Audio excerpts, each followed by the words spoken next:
তো বন্ধুরা, আপনার কাছেও যদি এরকম পুরনো কাস্ট সার্টিফিকেট থাকে তাহলে কিন্তু আপনাকে ডিজিটাল করে নিতে হবে। অনলাইনের মাধ্যমে কিন্তু খুব সহজে আবেদন করা যাচ্ছে এবং আগের যে পুরনো কাস্ট সার্টিফিকেট সেটাকে কিন্তু ডিজিটাল করে নেওয়া যাচ্ছে। তো কিভাবে আবেদন করতে হবে আজকের এই ভিডিওর মাধ্যমে আপনাদেরকে দেখাবো। আপনার কাছে যদি একটা স্মার্টফোন থাকে তাহলে কিন্তু ফোন থেকেই আপনি আবেদনটা করতে পারবেন। মোবাইলের মাধ্যমে আবেদন করার জন্য সবার প্রথমে আপনাকে গুগলে সার্চ বারে কাস্ট সার্টিফিকেট লিখে সার্চ করতে হবে। তারপরে প্রথমে যে ওয়েবসাইটটি দেখতে পাচ্ছেন এখানে ক্লিক করতে হবে। তারপরে এখানে ক্লিক করতে হবে 3 ডটের উপরে। এখানে ক্লিক করার পর এই যে এখানে ক্লিক করতে হবে, এখানে ক্লিক করবেন একবার। ক্লিক করার পর প্রথমে যে অপশনটি দেখতে পাচ্ছেন for apply for certificate for SC ST OBC, এখানে ক্লিক করবেন। ক্লিক করার পর দেখতে পাচ্ছেন স্ক্রিনে আপনারা অ্যাপ্লিকেশন ফর্মটা ওপেন হয়ে গেছে। তো প্রথমে এখানে চাইছে ম্যানুয়াল কাস্ট সার্টিফিকেট নাম্বার। তো আপনার কাস্ট সার্টিফিকেট নাম্বারটা এখানে দিতে হবে, আপনার যে ম্যানুয়াল কাস্ট সার্টিফিকেটটা আছে।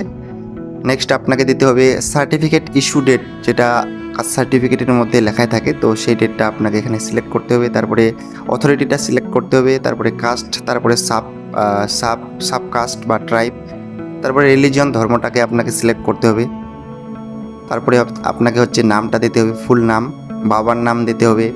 তারপরে ডেট অফ বার্থ, জন্ম তারিখটা সিলেক্ট করতে হবে এখানে। তারপরে জেন্ডারটা সিলেক্ট করতে হবে, মেল ফিমেল, ঠিক আছে। তারপরে আধার কার্ডের নাম্বারটা দিতে হবে। তারপরে খাদ্যসাথী নাম্বার যদি আপনার কাছে থাকে তো সেটাও আপনি এখানে দিতে পারেন, তো এটা বাধ্যতামূলক নয়। তারপরে ফোন নাম্বারটা দিতে হবে। ফোন নাম্বারটা দেওয়ার পর নেক্সট আপনাকে এখানে হচ্ছে ডিস্ট্রিক্টটা সিলেক্ট করতে হবে। ডিস্ট্রিক্ট সিলেক্ট করলেই কিন্তু এখানে ডিস্ট্রিক্ট সিলেক্ট করলে এখানে নিচে সাব ডিস্ট্রিক্টটা সিলেক্ট করতে হবে। তারপরে পুলিশ স্টেশনটা সিলেক্ট করতে হবে। পুলিশ স্টেশন সিলেক্ট করার পর পোস্ট অফিস, এখানে পোস্ট অফিসটা দিতে হবে। তারপরে মিউনিসিপ্যালিটি না ব্লক সেটা আপনাকে এখানে সিলেক্ট করতে হবে।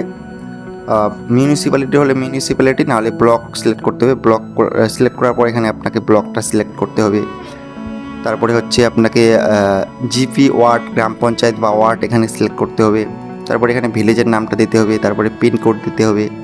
তারপরে আপনার যে ওল্ড পুরনো কাস্ট সার্টিফিকেট সেটাকে কিন্তু এখানে আপলোড করতে হবে, দেখতে পাচ্ছেন এখানে কিন্তু সেটা আপলোড করতে হবে আপনাকে 100 কিবির মধ্যেই। এবং নিচে কিন্তু আবেদনকারীর একটা ছবি, পাসপোর্ট সাইজের ছবি এখানে আপলোড করতে হবে 50 কিবির মধ্যে, ঠিক আছে।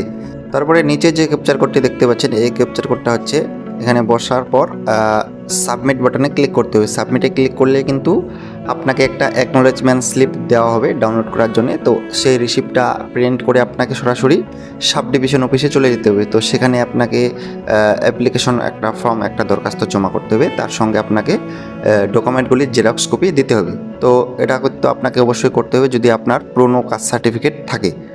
তো ভিডিওটা আপনারা অবশ্যই সবার সঙ্গে শেয়ার করবেন।